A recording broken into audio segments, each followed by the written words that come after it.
Hello everyone, welcome to your YouTube channel banking with हर।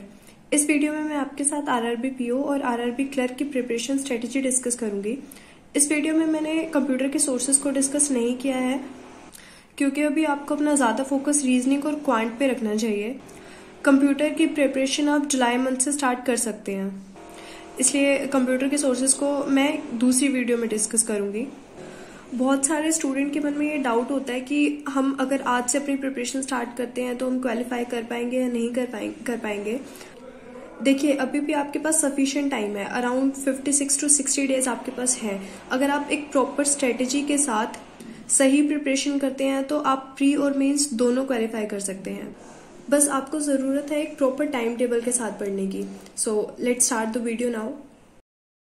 जो सबसे first चीज़ आपको करनी है कि आपको previous year question paper solve करने हैं, आरआरबी पीओ और क्लर्क दोनों के, और प्री और मेंस दोनों लेवल के। अराउंड 2016 या 17 से आप क्वेश्चन पेपर उठा सकते हैं।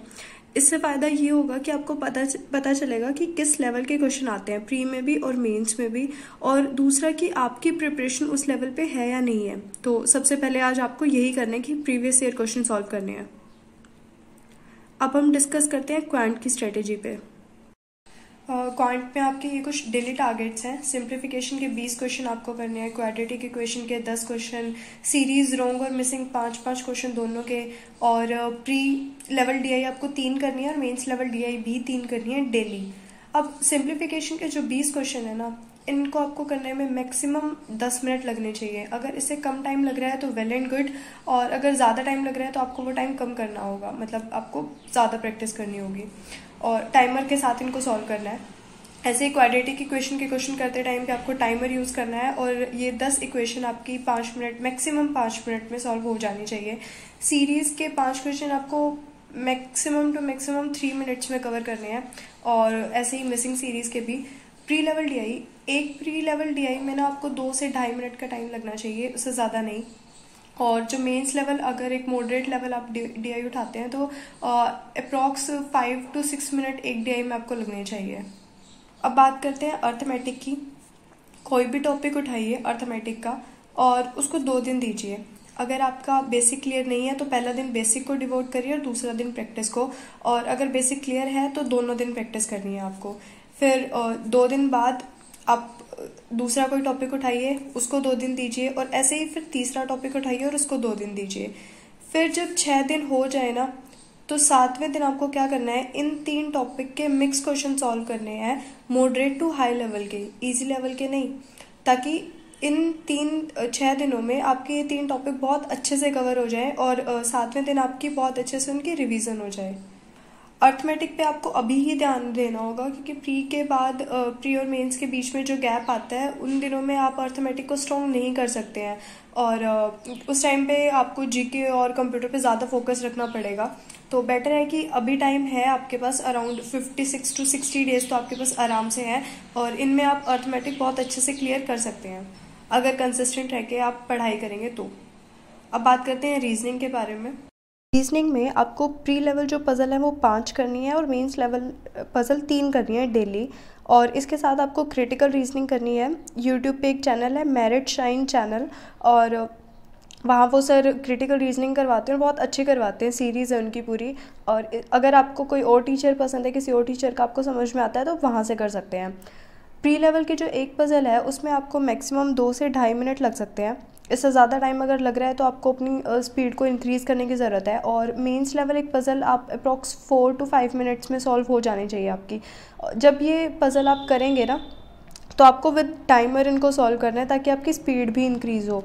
देखने में ये टारगेट ना बहुत कम लग रहा है रीजनिंग के लिए, बट इसके साथ आप जब मॉक भी देंगे प्री के भी और मेंस के भी, तो इतना कंटेंट बहुत हो जाता है रीजनिंग के लिए।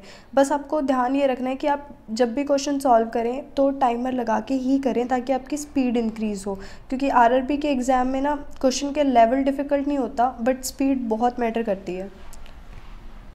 अब बात करते हैं इंग्लिश सेक्शन के बारे में। देखिए, प्री में तो इंग्लिश हिंदी कुछ नहीं आएगा, बट अगर आप मेंस में इंग्लिश ऑप्ट करते हैं तो आपको अपनी रीडिंग हैबिट को कंटिन्यू रखना होगा। इसके अलावा आपको जो 120 रूल्स की वीडियो है वो कंप्लीट करनी है, और इसके अलावा आपको प्रैक्टिस करनी है क्वेश्चंस की। उसके लिए मैंने पैरामाउंट की बुक सजेस्ट की हुई है, आप वहाँ से प्रैक्टिस कर सकते हैं।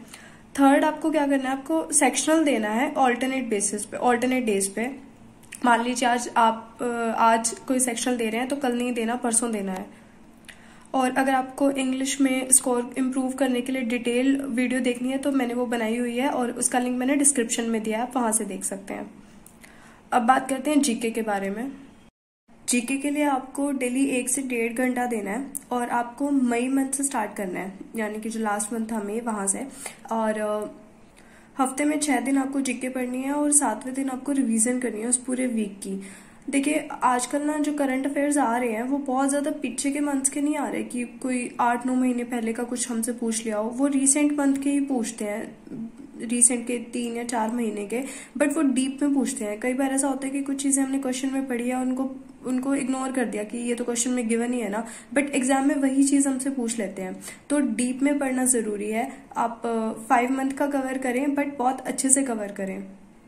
और करंट अफेयर्स को कैसे कवर करना है, उसके क्या क्या सोर्सेज आप फॉलो कर सकते हैं, उस पर भी मैंने एक डिटेल वीडियो बनाई है जिसका लिंक मैंने डिस्क्रिप्शन बॉक्स में दिया है, आप वहां से वो वीडियो देख सकते हैं।